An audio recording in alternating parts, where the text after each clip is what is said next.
Week 1 has finally arrived, and the Raiders are gearing up to face the Patriots in what's shaping up to be more than just a season opener. Both teams released their first official injury reports, and the contrast between them might just be the early edge Las Vegas needs. For the Raiders, the news couldn't be better. Only 2 names on the list, and both were full participants in practice. For the Patriots, however, the report paints a very different picture, one that suggests their defense could be vulnerable from the start. For the Raiders, cornerback Q Blue Kelly popped up with a hamstring issue, but he went full speed on Wednesday. That's massive for a young player who wasn't even a lock to make the roster when camp began.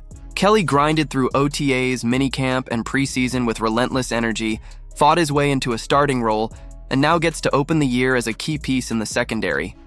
His health is a relief because New England's offense, no matter how limited it may look on paper, is designed to stress defensive backs.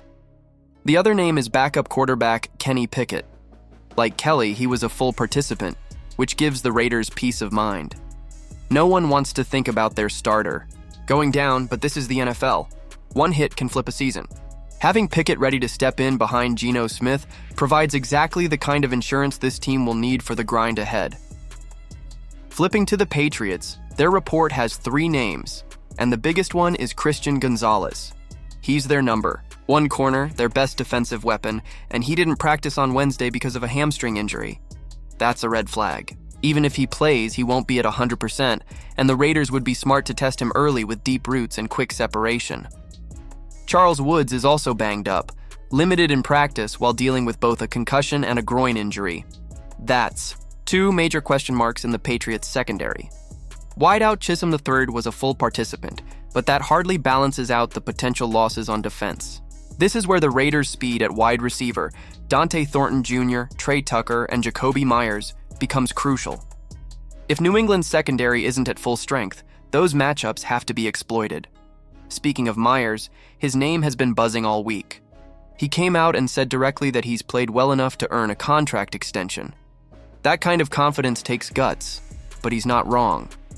His production, leadership, and buy-in to the Raiders' culture speak for themselves. What's impressive is how he's handled it. No holding out, no cryptic social media posts, no bashing the organization. Just quiet, steady work. But when he told reporters, "I ain't tripping," it was hard to miss the frustration beneath the calm. He loves being a Raider, but he also has to think about his family and his future. And then came the kicker. He admitted he requested a trade back on August 25th. The front office didn't budge, flat out telling him no. He laughed about it, likening it to asking your dad for something as a kid and just getting shut down. That shows this wasn't about leaving Las Vegas, but about forcing the front office to recognize his worth. Pete Carroll added fuel to the fire in his press conference, calling this a buckle your chin strap kind of game. That's his way of saying it's going to be a battle of physicality, a war in the trenches. The Patriots want to pound the ball and control the clock, while the Raiders want to impose their new identity of toughness and relentlessness. Whoever sets the tone first will own the game. Carroll confirmed Kelly will start opposite Eric Stokes at corner, with Darian Porter ready as backup. It's a dream moment for Kelly, a Las Vegas native who's been cut before, but now gets to start Week 1 for his hometown team. But make no mistake, New England will target him. That's where Stokes' leadership and Patrick Graham's scheming become vital. Carroll also made it personal. He used to be the Patriots' head coach, and that stint didn't end well. He hasn't forgotten.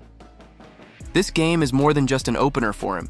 It's a chance to show how far he's come and to cement his new chapter with the Raiders.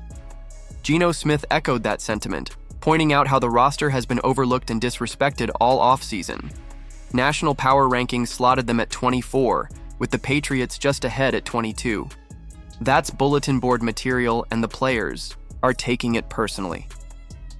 Smith hyped up Dante Thornton, who will be heavily featured in the offense, and Trey Tucker, who will handle return duties and provide a spark in field position.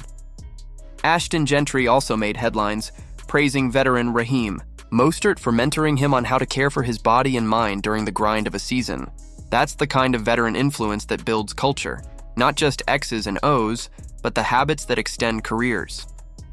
From the Patriots side, the questions keep piling up.